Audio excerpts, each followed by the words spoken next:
ஒரு ஆங்கில உணவு தேடி சென்ற பொழுது மண்புழுவினை தரையில் பார்க்கிறது. அதனை பின் வெளியில் எடுத்து நண்பனா இல்லை உணவா என்று கேட்கிறது. தொலைபேசியை நண்பனாக ஏற்றுக்கொண்டு அதனை ஊர்வலம் அழைத்து செல்வதே போன்ற மற்றும் புத்தகங்களை படித்துக் கொண்டிருப்பதே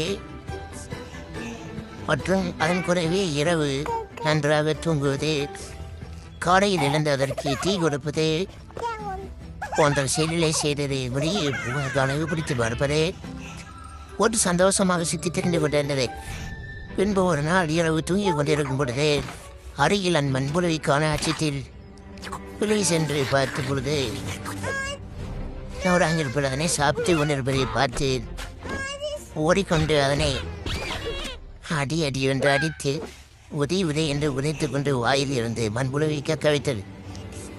பின்பு சோகத்தில் அந்த மண்புழுவை பார்த்து கொண்டிருக்கும் பொழுது மெதுவாக எழுந்ததை